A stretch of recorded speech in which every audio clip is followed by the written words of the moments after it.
Hello, everyone, and welcome to your horoscope for the week of January the 27th till February the 2nd, 2025.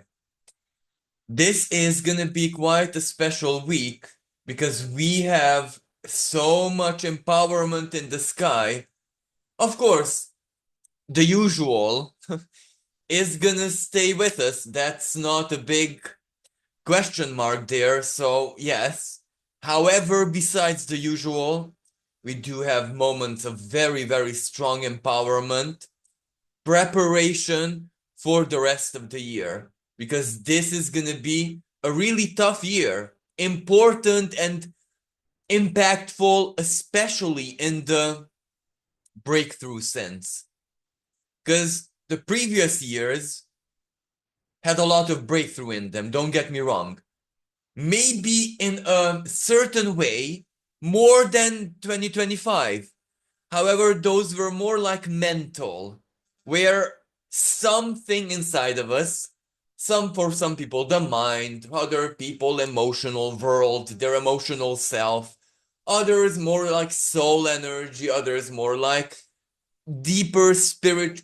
It doesn't really, others simply the earthly, the body, the physical body health. For others, of course, I'm not even sure how to word this, the seventh house aspect. So, relationship, but especially the romantic one. It doesn't really matter what part of you needed to get the breakthrough, but that was more like the information of it. The blueprint. We know that before anything even enters physical, and physical includes the strict brain part, when our brain, like truly the lowest, or not even the lowest, because that's not a good way to put it, the densest part of us figures it out. Because that's when whatever entered the earthly plane for the first moment, that part was post 2020 until the present moment when we really had to figure it out, or somehow to the information, the what we are gonna do and what life is setting us up to do, or each person with their own story. It dawned on now 2025 is where that stops.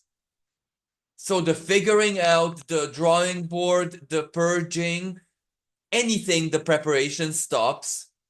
And now we prepare another phase of the preparation. Before a house is raised, built, well, first they gather the materials, the wood, the stone, everything into a organized pile, and then they start building. This is what 2025 is about. Please understand me symbolically. Some people need to get the materials, whatever that means for them. Other people need to find the workers. Other people need to find the um how you call it. Just a second, I'm having a lapsus moment here. The land ultimately, because I can't use any other word for this. To build on, right? The rights, or you get what I'm saying. Other people need to prep themselves just. They might have everything they need. It is just them themselves that needs to find a moment to begin. Why? Because that means commitment. And I see this commitment moment happening in the lives of so many of my friends and people who I guide, including myself, of course.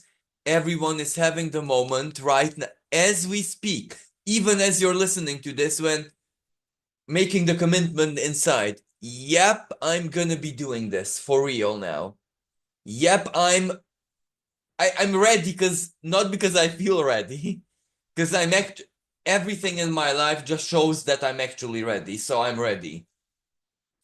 The preparation moment, which means, again, making the commitment that, let me give you the astrological version of this. In the next 2.2 and a half years, I'm definitely gonna be sticking to the whatever the building or doing, sacrificing for, where you put in your energy, your time, your effort into something, regardless of how it plays out for you in which area of life and what it means practically. Because why am I trying to point that? Because for some people, maybe it's harvest time. They are sitting on something which is of value or of resource or something, and now time not to sit on it but do something with it. That in a way means harvest, right? Eliminating the excess of whatever you're sitting on, and that can very well be something internal, a talent, a something, a passion, and the other thing, it don't try to apply this in a classical, capitalistic, modern psychology, work especially oriented psychology type of way, where you're almost forced to make a profit living. No, no, no. Saturn in Aries is not about that. Survival, yes, but survival is survival. Survival doesn't mean the profit mindset.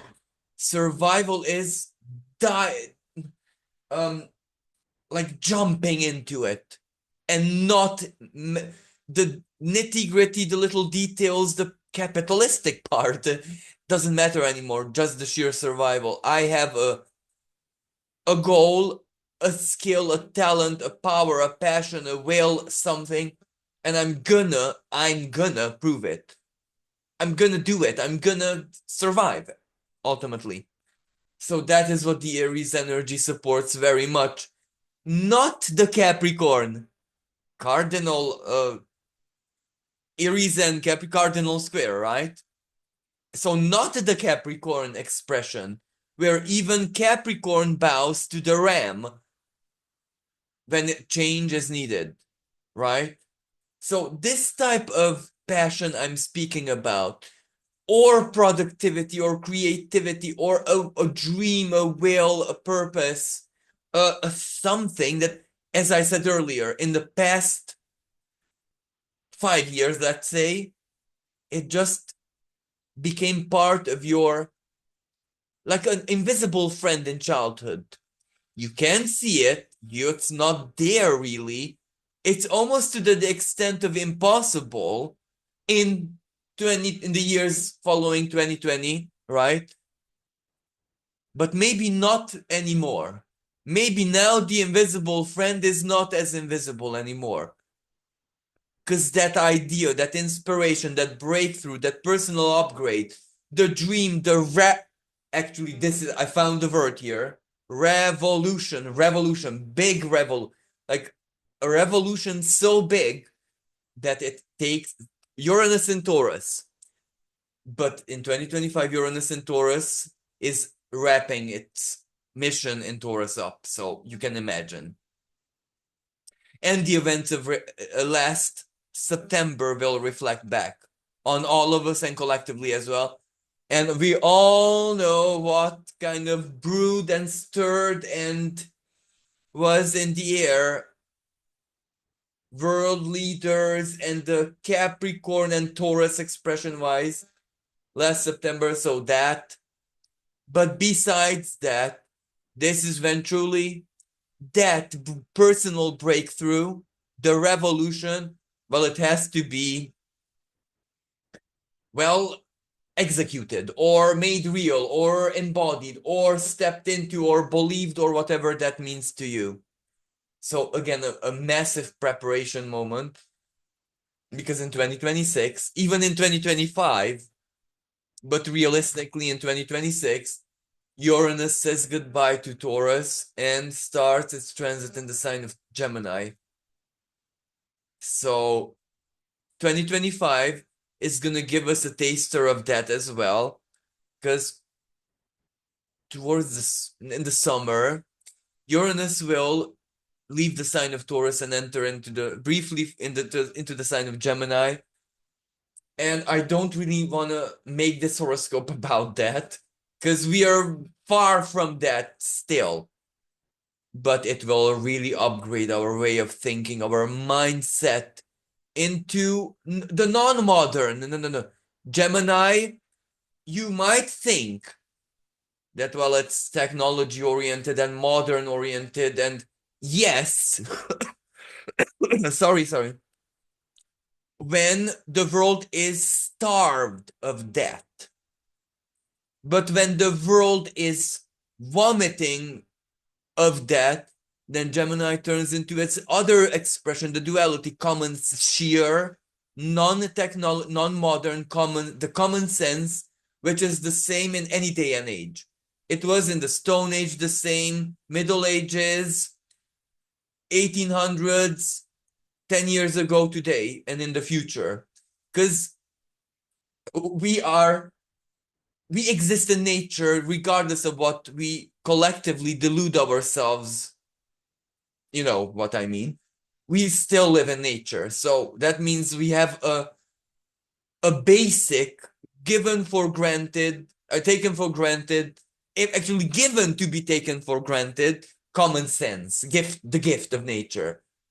So Gemini, when technology is way too much, don't think it's gonna support technology. It's gonna, the duality, immediately it's gonna go into the other fraction, the other side, where it supports the basic common sense, and Gemini is becoming no fan of artificial intelligence. But we are yet to be seeing this as Uranus enters into the sign of Gemini. However, Gemini duality, Uranus also brings the tumult of the technology and all of that. The two will have to coexist with one another, because Pluto in the sign of Aquarius has the very same mission, just in the Plutonian way of doing it. Uranus, the Uranian way of doing it. Neither are known to be gentle, kind. Uranus is a known rapist, symbolically and philosophically and methodologically speaking. It's not gentle, it doesn't care about the feeling or the morality of it.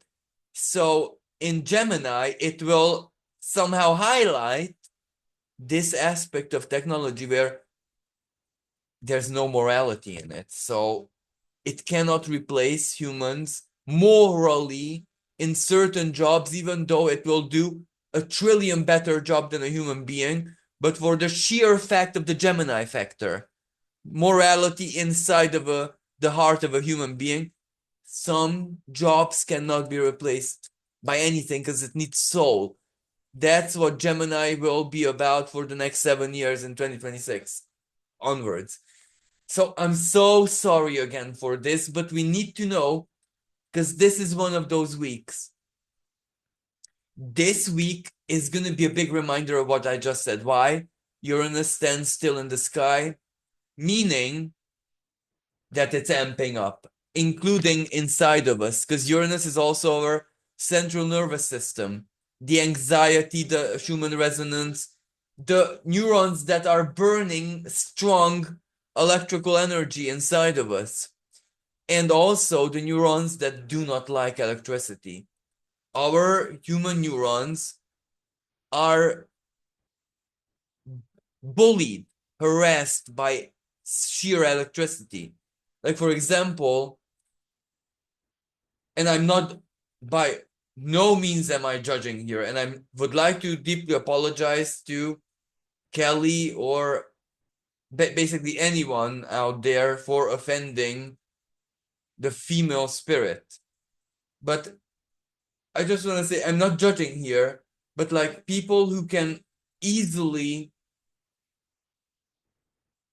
how should I even say, be totally fine and okay under very strong light, for example, in their homes, staying in that exposure of light and all that electricity in the home for many hours, well, they develop a very strong resistance to it. But you can imagine that in a few years, their bodies will suffer. Allergies will appear out of nowhere, and anxiety problems. And it will, you go to the psychologist, it will not make any sense at all. Digging to answers that are not there. And the real issue is simply the neurons can no longer tolerate the frequency of electricity that we expose them to. So, and this is really not a conspiracy and not a myth. This is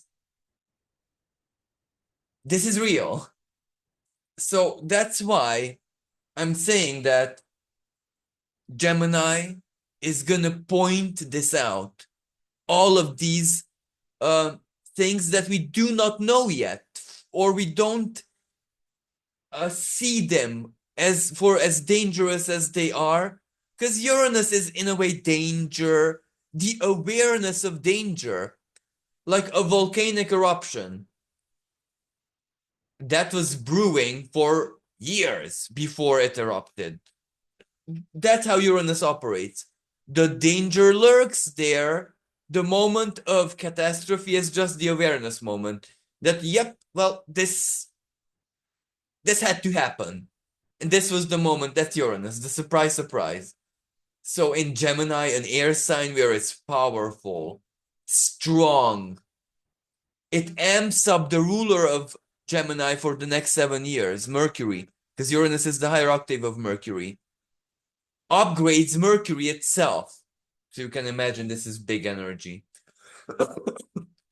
And since the planet itself, Uranus, is standing still this week, actually going direct, just not really, we are going to be feeling this very strongly. So anxiety, IBS, anything that our nervous system expresses its discomfort in, for you personally.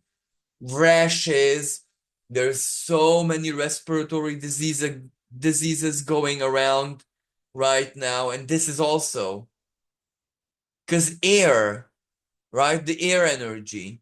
Well, Uranus has nothing to do with air yet. That's true. But we have Sun, Pluto, Mercury, and even the moon in Aquarius. That's very strong air energy. Black moon Lilith in the sign of Libra, again, air energy. And Libra, according to some astrologers, rules the lungs as well, not just kidneys. But okay, this is of course open to debate. So you can imagine the respiratory and South Node in Virgo, microbes, diseases, infection. I'm not even saying the word. Their diseases just spread like wildfire. But the North Node is in Pisces. That means that it's also very much discharge based, as in when we stressed our bodies out, for example, also with electricity, we're vulnerable, very vulnerable, because the nervous system will not have the frequency it needs to ignore, pacify what enters the body, because the frequency determines what enters your body is going to do, the relationship it has with your immune system. Is it very easy prey for your immune system, or is your immune system blind to it because it matches a certain low frequency? So these things, and actually this week for many people matter so much. Why? Because this is how they heal out of the respiratory problem, really. This is like, I'm not even, you can I'm vouching for this. Shifting out of the frequency. And what is the frequency? I'm not necessarily talking about just what we would think on first glance. The doom and gloom, depression, our personal problems, the bad self-talk. That's a minor, that's not really the main frequency, because that's just a generator of it. The main frequency is that insensitive, not nice, comfort zone where all of us symbolically are like Stockholm syndrome victims. Red flags everywhere. And I really should be going to, like, let me give you an example. I really should be going to the gym. And life is mirroring this in anything I do, let's say. I see most of my friends do go to the gym or replace gym with anything that is physically stimulating and healthy and really, really good. Then I get synchron. Whatever my type of personality is, life confirms that yep, I'm encouraging you to do the same. This week is when the miracle happens and we get died. We actually give into it. Yeah, okay. Okay, I have to. This is it. This is what's gonna happen. So that's why it's so important. And my example goes to anything. Because, for example, for me personally, it's not physical, it's rather certain things that really should bother me and I shouldn't tolerate them. I do them with smiling and I don't feel that I don't see the red flag anymore. So what is to be done? I stop myself from getting into situations where I know I'm stupid and blind and I can't deal with it. I admit it to myself. But everyone is gonna have this part this week. But what is your insensitivity to yourself? What is your bad comfort zone? What is your, I don't even know what to call it. Your numbing yourself recipe out of that. So that is the type of getting out of our comfort zone and basically shifting the frequency. That is the real frequency shift. Because if we shift everything I mentioned earlier, the thoughts, self-talk, the mood, what we read, what we think to ourselves, okay, that's absolutely wonderful, but just staying in the comfort, the passivity, it's not going to do much. Both of them at the same time are going to do a lot. And this is actually healing. This helps, just like vitamin C with this respiratory thing that is going on everywhere. So I really, really wanted to mention this because this can be very important. This can actually be where it might not necessarily save lives, but it can really save you from a useless antibiotic treatment or some kind of other sort of torture. But by no means, I'm not suggesting that antibiotic is bad. It's not bad at all, but this is where many people panic and just take them without even consulting, a specialist, a doctor, a pharmacist. So that's what I mean here, that it's not candy. So, yeah. I would like to begin the horoscope actually with the 28th of January because the 27th is when my mom became my spirit guide, so I don't want to necessarily look at the date. So on the 28th, I would like to say a very happy birthday and lots of happiness to Georgia and of course every single Aquarius native out there. And I would like to thank absolutely everyone who supported Caroline. So now let's begin the horoscope for real. There's a lot going on already because the first energy shift is Mercury ingressing into the sign of Aquarius, where it immediately meets Pluto and holds a conjunction. this ties in so well with what I said in the introduction, everything, the reality check, but the Plutonian kind. Preparing ourselves that, yep, we are really gonna be doing it. We are really gonna let go of the bad relationship, bad friendship, bad job, bad living situation, so substances, sex. When I say sex, I mean when that is the only thing that keeps people really together and not anything that serves them in any way, shape, and form. So something that is the bad type of glue, which is pointless. Not that it's bad, pointless. And new moon in Aquarius is that time of the month when we feel the futilities in our lives. Okay, for some people it's the most productive. For example, those who work on with social media, because that's the moment of the illusion, Fata Morgana, when people are curious about the social currents, trends, standards, stuff like that. And on a soul level, actually, on an emotional level, I just curious simply. Nothing wrong with that. But likewise, it's also that period when they see the futility of many things in their lives, society, whatever. They feel it. Maybe 1.5 day of clarity every month because the moon is going to be in Aquarius. But because it holds a new moon phenomenon and because it has Mercury and Pluto, all, okay, not in conjunction, but along with it, actually the moon will conjunct Pluto and Mercury before it holds the new moon phenomenon.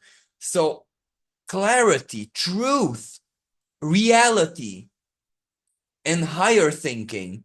This is when your life philosophy or whatever principle animates you in any way, shape, and form, put this into any context, you feel it, you understand it, you are it, you see it in others. How should I even focus? Pluto and Mercury, focus, concentration, singularity, gathering your being into one point, and like a black hole, gathering yourself up and really setting goals. The Aquarius, the water bearer, the dream, the principle, the idea, the politics. Okay, I'm not necessarily referring to external politics because that's on fire. A new moon just ties in so very well with, but politics also in the sense of our own personal modus operandi in principle. That's our own politics, not external politics, as in the discipline of political science, but our own personal, unique, as a soul, the soul level politic that drives us, right? So, what type of person are we? And of course, we seek that type of people to connect with. Aquarius, 11th house, explained in a rather simple way. So that's going to be very, very on, very, very on. And in a way that we understand it, comprehend it, rationalize it in both higher, lower, anyway. It reaches our understanding. Uranus, the higher octave of Mercury, standing still in the sky, just, and the ruler is the ruler of the new moon in Aquarius, Uranus. It's stationary energy where it is more shadowy, and also its effects are very much amplified into the extreme. Reality check, admitting our own truth, or what you get picture, to ourselves, because in a very stark, but again, the keyword revolutionary way, the revolution is on. But this is where we revolt even against the old self and against our BSs, against our biases, against our limitations that really outlived and served their purpose, utility, and are just junk now. This is where we have to smash into our own personal Berlin Wall, right? And really dare to be the self. Dare not to judge ourselves, dare not to believe society, dare, but not in an extreme way. Because we also know that freedom, we don't want to weaponize it. We don't want our freedom to harm anyone. We're not that kind of people. So this is where it's really a harmonious revolution. Because we don't need external wall. Because Saturn entering in June in the sign of Aries, we become our own Saturn, self-discipline, self-mastery. We know what to allow the self, and we trust the self that it will stop us when it's too much or too. Aries, the typical energy of the ascendant first house. Self, self-limitation and self-image. Saturn gives us the control. If we don't want to be seen as whatever bothers us by others, let's stop being it, doing it, And I also see this preparation in so many people's lives, and I am so thrilled for them. And also that as an astrologer, I know that in the summer, they're going to be starting it for real, and it's going to get very busy. And that's a good thing. And that's a very, very good thing, because everyone is going to be immersed in their own universe, and not in a self-centered way, but in a following their journey type of way. This is the best way, even though it's a cliche. This is the best way to do it. So other energies that are with us is that Mars holds a trine with Venus. Still, Venus again in the sign of Pisces, very comfortable, the romantic Venus, the magical Venus, the unbound Venus. Love can always find a way, just like water. If there's a hole, a leak, a crack, it will invade. And if there isn't, it's also vapor. It still finds a way to enter the show, Venus. And she's gonna get stronger and stronger and stronger, because I do believe in her shadow path, because she in March is gonna go retrograde in the sign of Aries, will return to Pisces later on. And this is when she meets Neptune, her higher octave. So you can imagine the power of love and spirit, and of course lies, deception, illusion, and ego traps. Yeah, but I know that we're smarter than that. Or I'm not even worried, really, to be honest, because Neptune, under this particular retrograde that it just finished not that long ago, really taught us how to see through lies, illusion, deception, and we can only trust the gut and the inner common sense. So we got the training, so big time, very, very big. We know not to trust media and stuff like that anymore. So I know that, or better said, I hope that most people are really safe. So that's when the positive expression of this energy can come into play. True faith, true believing in the power of love, but in a realistic, true, and empowering way, right? Not necessarily the total naivety. Like, let me give you an example. Going to church and following the ritual blindly, absolutely, it does do something, a minimal something. You do receive the protection of the community, right? Absolutely. But you cannot expect that to give you higher level, whatever you want, a miracle or, what, healing, faith healing, right? For you to get the higher level one, you really need to find out your relationship with the divine, what that is particularly outside of institution. The same thing goes here.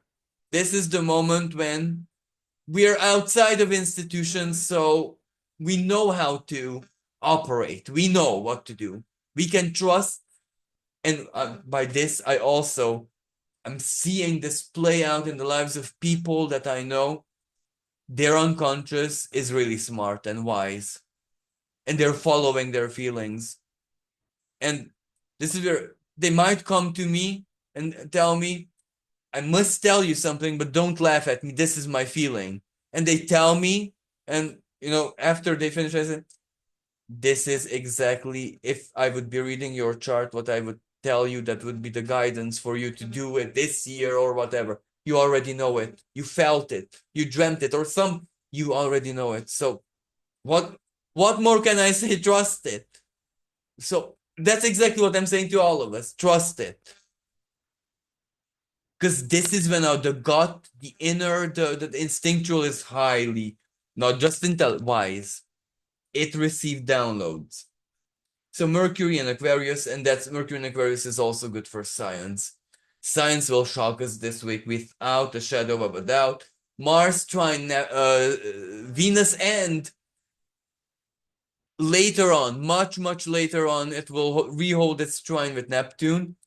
But now Venus, that's really good because Mars in Cancer is really solidarity, protection, force to accomplish, but emotional force, nurture, real estate energy, home energy, house energy. It's still retrograde, so it's still being solved, figured out. Family is going to activate big time this week because the same Mars is going to square Chiron. Mars in Cancer, the Cancer, and Chiron in Aries, the South wound. Families are going to be having, talks, or the same old problem returns. And this is when life asks everyone even the dog,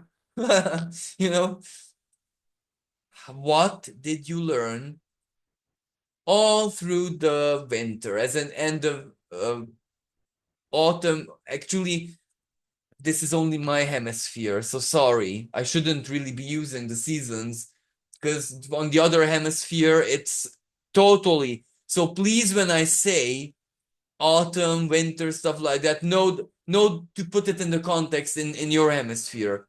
So November, December, January, these months kind of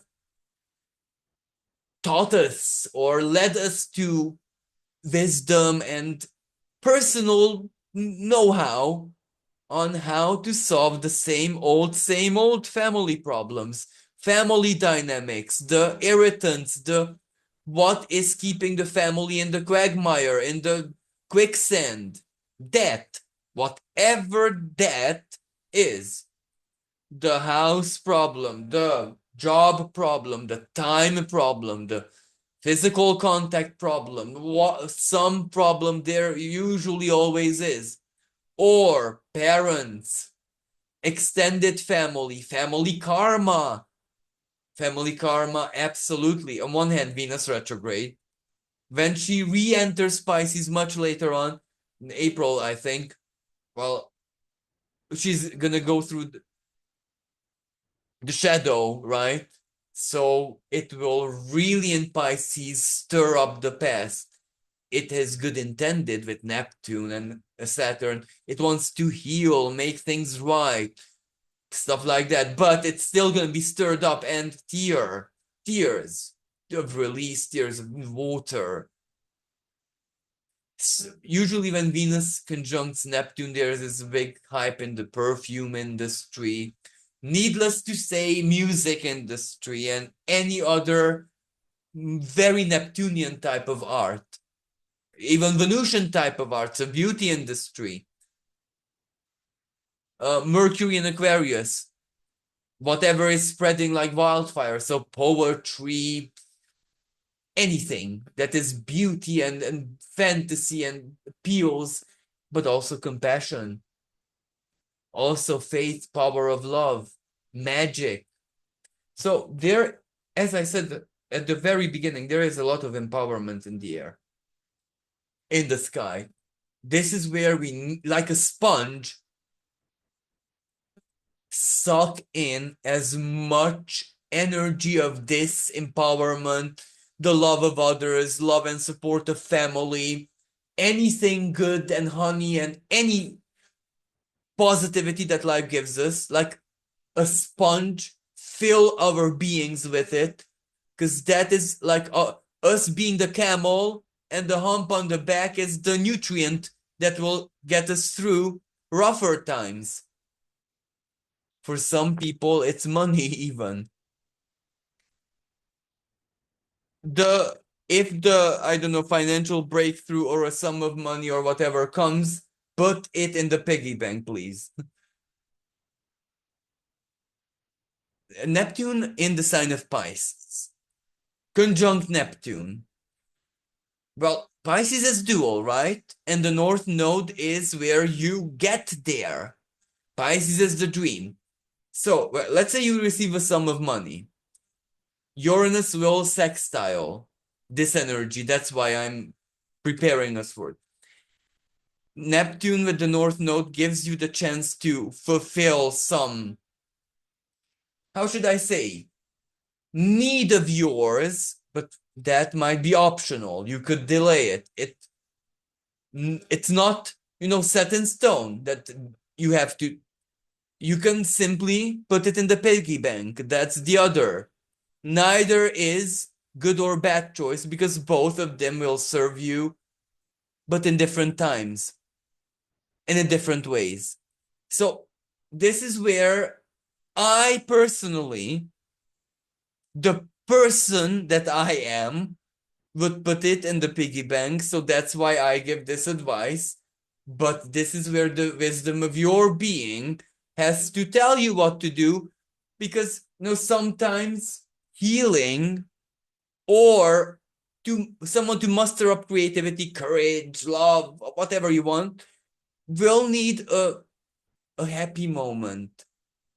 So gifting something to yourself, taking yourself to, I don't know, a holiday or somewhere really, really nice, sacrificing for yourself before a tough period comes. And when I say tough, in a way that we have to work it and be serious, very serious in that sense. So before that, a small moment of is really, really welcome. So this is why I give the advice to decide according to your own wisest Saturn inside of your soul. For some people, it's better to put it to the piggy bank. Why? The safety of that, the psychological safety, is worth more than any honey, right? For other archetypes, the piggy bank would simply not do any good. The maximized good is for them to embrace it when they, So this is why everyone with their own unique way of living, modus vivendi and life philosophy. Uranus in Taurus is exactly, this is what it was about from 2017 or 16 onwards. Because what is your real value? What it is that you should do with full courage because it is what you are, and what is vain simply to you personally. Now I went to the 29th because we have a new moon in the sign of Aquarius at 9 degrees, very, very powerful. Because the ruler of this new moon is standing still in the sky. So it's so powerfully active. Breakthrough. But Aquarius, what is Aquarius when I say breakthrough? The thought, the idea, the people, the community, the job interview, the something when it reaches your awareness, when the door of possibility opens, so you don't even have to accept, and this is a new moon, so it's not, it may, especially because of Uranus standing still, a direct, instant, spontaneous energy. It may, because that's so much air sign, so much Uranus, so much Aquarius. But sometimes, depending on the energy of the person, it may not be like instant. So, but the inspiration factor, the water of the water bearer, that is what we need to embrace. The new, the dream, and the collective influence of the individual, everyone's dream, everyone's wish, everyone's love, everyone's contribution matters. No one left behind. So if there is magic in the air in this week, all through the week, and there is really, really strong magic in the air, then we would be wise to use this to infuse the collective mind, because there is such a thing. Why is it that we can suffer collective psychosis? And we did suffer recently. All of us. An entire species, like, you get what I mean. Well, because there is a collective mind. That's why. It's easy. When the collective mind loses his, well, then of course every individual is good. Anyway, but the way to use that in a positive is this: peace or love or solution, positive, peaceful, harmonious solutions to problems must become reality. And going on, so 30th when is when Uranus is gonna go officially direct, but not really. All the week it won't move, it will just stand still in the sky. And Jupiter is gonna do the same, but it will go direct in February, on the 4th or something like that of February. But the two planets responsible with energizing stuff, expanding stuff, making it obvious, big, inflation, are both of them are going to be in this stationary position, as close to our planet in physical reality as they get in our yearly meeting cycle. So it's big, and this is where something will hit the news big time, because Jupiter in Gemini. But then Uranus is the news itself. Big financial news, cryptos and trading and anything like that is gonna be on fire. Unexpected rise, anything is possible. Venus conjunct Neptune, nothing is real. But that means everything is. When nothing is real, that's the best possible moment, because then everything is real. There are certain cycles in the universe which are not that rare, actually. It's not like super rare, just like no one uses them. When there are certain moments when reality is as less dense as possible. Saturn in the sign of Pisces, right? You cannot get any less dense than this, but that also means that literally nothing is real and that everything can be real. So the danger, but the blessing. The danger is that, well, if someone wants all of us to believe a narrative, it will be that way in history, and no one knows what ever happened really. Not even the Akashic records. If you want to delete something from the Akashic records and rearrange it, this is how you do it. You convince an entire population and yeah, it will be rewritten by no problem. There's that dangerous side. But the not so dangerous side is where love can be made into a power that is beyond nature even, right? So this is the moment when love, if you empower love, it will not fail you. And the healing, Mars squaring Chiron, tears of release, the breakdown necessary, the acceptance, the embrace of the wound. I accept you the way you are and we're doing this together. Or, honey, I don't want you to change anymore. I like you the way you are, damaged, done with, half dead, no problem. Let's move forward together. I don't really want my fantasies and daydreams to come true. I'm fine with you. So this type of energy, and this can be such a massive game changer when someone, instead of losing their usual, their happiness, their drive, their spark, they actually lose their, how you call, dissatisfaction, the sorrow self. And they wake up to the fact that, you know what, I'm fine. You know what, forget the twin flame stuff. Forget, I'm fine. I'm okay.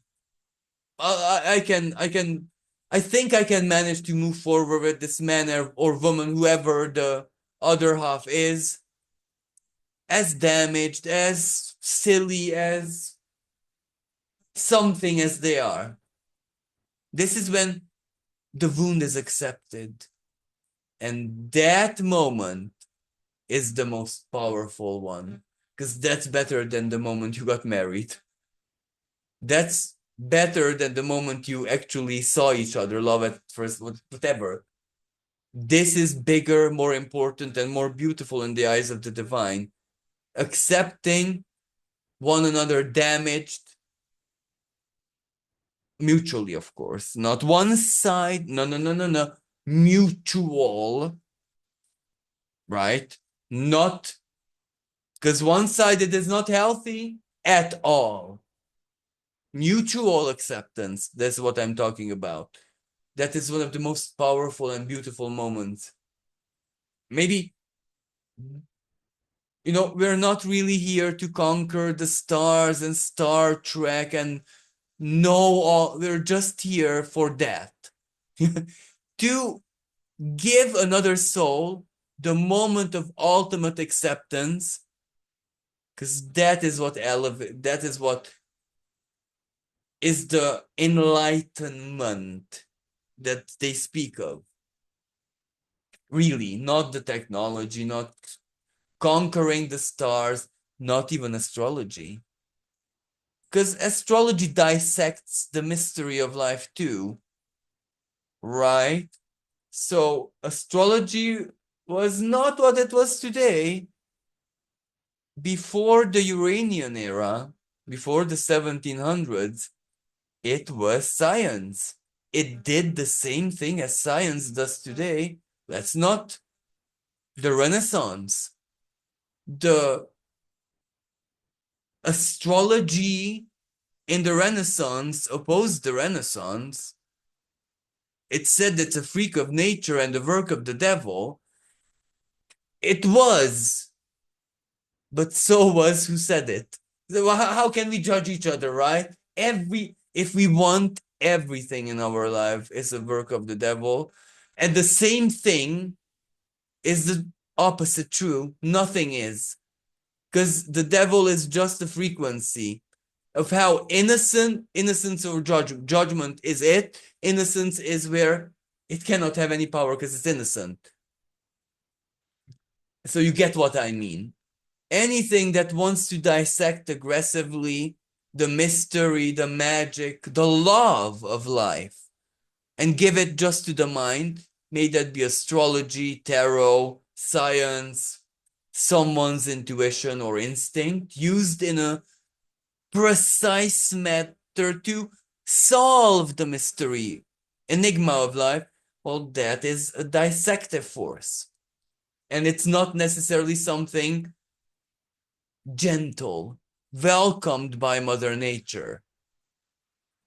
So, moving on, Jupiter and Uranus standing still simultaneously almost are really going to amp up everything. So this is where earthquake, calamity, big shock and surprise can come, because Taurus is earth and value. And we must not forget that all through the pandemic, Uranus was in the sign of Taurus. Different degrees, different story, but Taurus is the living earth. Earth, right? Physical, material, the first earth sign. It is Virgo which rules the microorganisms itself, South Node being in it. So yeah, they will trine. So yeah. And the Sun trines Jupiter in the sign of Capricorn. That's also very big energy. Revelation, discovery, surprise, surprise. The power of the collective, revolution, will of many against the will of one. But hope, friendship, help is out there, spirit of community. Everything positive that you can think of coming from people. You know, for a change, the good side of people. Because everyone kind of got to dislike people in that sense. But this is something kind of modern. Because before, by no means am I saying that everyone loved everyone. But people were a means of survival for everyone, so it was not optional. You had to accept that people are going to be part of your life forever until your last breath. So that's how you shaped your personality. You had to, because you couldn't go against people because you would cut off your survival. This day and age is pretty much the same. We think it's not, because we don't need people per se as we did hundreds of years ago. But we still need their energy. Internet. That's it. Internet is all sufficiently said. You can be a hermit totally. If you have internet and you are your user internet, you're still connected to the human collective, everything. But you get what I mean. So the power of people, the good side, the helpful side, when the ideal actually does something for a change, something good. So I really, really like this energy, and this week again, let's be the sponge and absorb all that we can. Then on the 31st, we have Neptune conjunct Venus, but I already spoke about this, Venus being empowered. But the disher out of this energy is Neptune and Jupiter, because they're the rulers of Pisces. So we're really, really going to be feeling this on a high level, right? On a higher level, faith, deep inner world, the core of our souls, and higher thinking. But higher thinking translated immediately into lower thinking, because Jupiter in Gemini. Odd synchronicities, other people are going to be mirrors, that type of divine downloads. But you know what I mean. Then on the 1st of February, the moon trines Mars in the sign of Pisces. So beautiful, because the moon is between Saturn and Venus, which means Mars also trines Saturn. But this is, I'm going to speak more about this next week, not this week. This couldn't be any more opportunistic from a spiritual, psychological, emotional perspective. Healing, release. That is why Chiron and Mars are triggering each other. Because if the wounds are triggered at this moment, there is a lot of healing energy to help it, support it. Mars trine Saturn, release, forgiveness, confrontation of a good kind. Saying that, why saying Mercury conjunct Pluto, then Mercury will conjunct Sun. Mercury, anyway, saying big words, saying that which you thought would be impossible. Coming out of the closet as something, or this is going to be moments of tears, this powerful and very powerful energy and healing. So thank you so much for listening. I hope that this was helpful. Please remember the power of the new moon, and until next time, bye for now.